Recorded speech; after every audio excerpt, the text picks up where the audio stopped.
ಸ್ನೇಹಿತರೆ ನಮಸ್ಕಾರ. Welcome to Umakant guide Kannada YouTube channel. ಸ್ನೇಹಿತರೆ, ಈಗ ಮತ್ತೊಂದು ಸಿನಿಮಾದ ಟ್ರೈಲರ್ ನೋಡಿದೆ. ಮುಕಬೀರ್ ಅಂತ. ಇದು ಹಿಂದಿ, ಪಂಜಾಬಿಯಲ್ಲಿ, ತಮಿಳು, ತೆಲುಗು ಇಷ್ಟು ಭಾಷೆಯಲ್ಲಿ ರೆಡಿಯಾಗಿದ್ದಂಥ ಒಂದು ವೆಬ್ ಸೀರೀಸು, ಮೊದಲು ವೆಬ್ ಸೀರೀಸು. ಸೊ ಅದೀಗ cinema.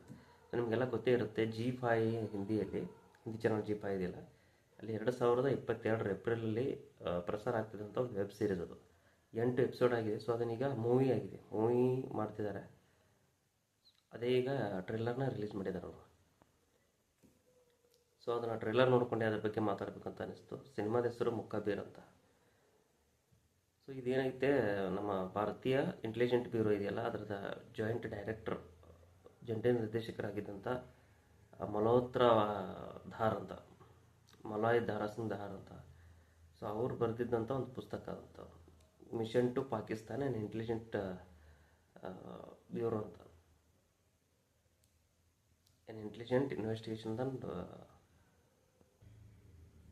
So mission to Pakistan ಪುಸ್ತಕದ ಆಧಾರದ ಮೇಲೆ ಶಿವಮ್ ನಾಯರ್ ಮತ್ತು ಜಯಪ್ರದ್ ದೇಸಾಯಿ ಅನ್ನೋ ಇಬ್ಬರು ಡೈರೆಕ್ಟರ್ಗಳು ಇದನ್ನು ಸಿನಿಮಾ ಮಾಡ್ತಿದ್ದಾರೆ. ಸೊ ಇದರಲ್ಲಿ ನಮ್ಮ ಕನ್ನಡದ ನಟ, ಪಂಚಭಾಷಾ ಕಲಾವಿದ ಪ್ರಕಾಶ್ ರೈ ಇದ್ದಾರೆ, ಆದಿಲ್ ಹುಸೇನ್ ಅವರಿದ್ದಾರೆ, ಇನ್ನೊಬ್ಬರು ಬೇರೆ ಬೇರೆ ಹಿಂದಿ ಆ್ಯಕ್ಟರ್ಸ್ಗಳಿದ್ದಾರೆ ಇದರಲ್ಲಿ. ಸೊ ಇದು ಕಥೆಯ ಬಗ್ಗೆ ಹೇಳಬೇಕು ಅಂತ ಅಂದರೆ, ಈ ಕತೆ ನಡೀತಿದ್ದು ಸೊ ಈ ರಿಯಲ್ ಇನ್ಸಿಡೆಂಟ್ ಅದೇ ಹೇಳಿದ್ನಲ್ಲ ನಿಮಗೆ. ಕಾದಂಬರಿ ಆಧಾರಿತ ಅಂದರೆ ಒಂದು ಕಾದಂಬರಿ, ಅದು 1965. ಸೊ ಅವತ್ತಿನ ಭಾರತದ ಪ್ರಧಾನಮಂತ್ರಿ ಯಾರು, ನಮ್ಮ ಲಾಲ್ ಬಹದ್ದೂರ್ ಶಾಸ್ತ್ರಿಜಿ ಅವರ ಕಾಲಘಟ್ಟದಲ್ಲಿ ಇಂಡಿಯಾ ಪಾಕಿಸ್ತಾನದಲ್ಲಿ ವಾರ್ ಆಯ್ತಲ್ಲ, ಇಂಡಿಯಾ ಪಾಕಿಸ್ತಾನ ವಾರ್. ಸೊ ಆ ವಾರ್ ಟೈಮ್ನಲ್ಲಿ ನಡೆದಂಥ, ಅಂದರೆ ಒಬ್ಬ ಇಂಟೆಲಿಜೆಂಟ್ ಬ್ಯೂರೋ ಏನಿರ್ತಾನೆ, ಸೊ ಅವನು ಈ ಎರಡು ದೇಶಗಳ ಮಧ್ಯೆ ನಡೆದಂಥ ಯುದ್ಧ ಇದೆಯಲ್ಲ, ಸೊ ಯುದ್ಧಕ್ಕೆ ಸಂಬಂಧಪಟ್ಟ ಕೆಲವೊಂದು ಸೀಕ್ರೆಟ್ಸ್ಗಳನ್ನ ಪಾಕಿಸ್ತಾನದಲ್ಲಿ ಹೋಗಿ ರಿವೀಲ್ ಮಾಡೋಕ್ಕೆ ಹೋಗುವಂಥ ಒಂದು ಘಟನೆಗಳು, ಇದೇ ಇನ್ಸಿಡೆಂಟ್ಸ್. ಸೊ ಈ ಇನ್ಸಿಡೆಂಟ್ಗಳ ಮೇಲೆ ಅವರು ಪುಸ್ತಕ ಬರೆದಿದ್ದಾರೆ. ಸೊ ಅವ್ರ ಪುಸ್ತಕ ಬರೆದಿದ್ದಾನೆ, ಈಗ ಅದನ್ನು ಸಿನಿಮಾ ಮಾಡಿದ್ದಾರೆ. ನಾನು ನೋಡಿದೆ, ತುಂಬ ಅದ್ಭುತವಾಗಿ ಮೂಡಿ ಬಂದಿದೆ. ಸೊ ಇನ್ನೊಂದೇನು ಗೊತ್ತಾ, ಇವತ್ತಿನ ಜನ್ರೇಷನ್ಸ್ಗೆ, ನಮ್ಮ ಎಜುಕೇಷನ್ ತೊಗೊಳ್ತಾ ಇದ್ದಂಥ ಹುಡುಗರಿಗಾಗಿರ್ಬೋದು, ಸೊ ವಾರ್ ಟೈಮಲ್ಲಿ ಏನೇನು ನಡೀತು ಅಂತ ಗೊತ್ತೇ ಇರಲ್ಲ. ಸೊ ಬೇಸಿಕಲಿ ಇಂಡಿಯಾ ಪಾಕಿಸ್ತಾನ ಆಗಿರ್ಬೋದು, ಚೈನಾ ಆಗಿರ್ಬೋದು, ಯಾವುದೇ ಬಾರ್ಡರ್ ಸಮಸ್ಯೆ ಆಗಿರ್ಬೋದು. ಸೊ ಇಂಥ ವೆಬ್ ಸೀರೀಸ್ಗಳು ಕಲಿಯೋದಕ್ಕೆ ತುಂಬ ಹತ್ತಿರ ಆಗಿರುತ್ತೆ. ಯಾರೂ ನೋಡಿರಲ್ಲ, ಯಾವ ಪ್ರಧಾನಮಂತ್ರಿ ಕಾಲಘಟ್ಟದಲ್ಲಿ ಏನಾಯಿತು ಏನಿಲ್ಲ ಅಂತ ಗೊತ್ತಿರಲ್ಲ, ಹೌದಾ? ಎಲ್ಲ ಪುಸ್ತಕವನ್ನು ಓದೋಷ್ಟು ಪೇಷನ್ಸ್ ಇಲ್ಲ. ಸೊ ಇಂಥ ವೆಬ್ ಸೀರೀಸ್ಗಳನ್ನ ನೋಡಿದಾಗ ಹತ್ತಿರದಿಂದ ತುಂಬ ಅದ್ಭುತವಾಗಿ ತಿಳ್ಕೊಬೋದು ಅಂತ ಅನಿಸುತ್ತೆ.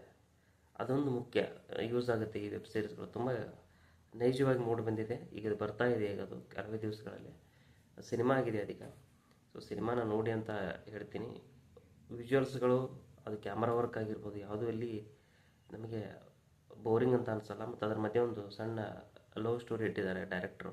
ಸೊ ಇಬ್ಬರು ಡೈರೆಕ್ಟರ್ ಇದನ್ನು ಮಾಡ್ತಾ ಇರೋದು, ಜಾಯಿಂಟ್ ಡೈರೆಕ್ಟರ್ ಆಗಿ ಸಿನಿಮಾ ಮಾಡ್ತಾ ಇರೋದು. ಅದ್ಭುತವಾಗಿ ಮೂಡಿ ಬಂದಿದೆ ಇಡೀ ಟ್ರೈಲರು. ಒಬ್ಬ ಪೊಲೀಸ್ ಅಧಿಕಾರಿಗಳಾಗಿರ್ಬೋದು, ಸೊ ನಮ್ಮ ಇಂಟೆಲಿಜೆನ್ಸ್ ಆಫೀಸರ್ಸ್ಗಳಾಗಿರ್ಬೋದು, ತುಂಬ ನೈಜವಾಗಿ ಆ್ಯಕ್ಟ್ ಮಾಡಿದ್ದಾರೆ. ಅದು ಬ್ಯಾಕ್ಗ್ರೌಂಡ್ ಸ್ಕೋರ್ ಆಗಿರ್ಬೋದು, ಮತ್ತು ಗ್ರಾಫಿಕ್ಸ್ ಆಗಿರ್ಬೋದು, CGI ಎಲ್ಲೂ ತುಂಬ ಬೇಜಾರಂತ ಅನಿಸಲ್ಲ. ಪಾತ್ರಗಳಿಗೆ ತಕ್ಕಾಗಿ, ಕಥೆಗೆ ತಕ್ಕಾಗಿ ತೊಗೊಂಡಿದ್ದಾರೆ. ನಮಸ್ಕಾರ.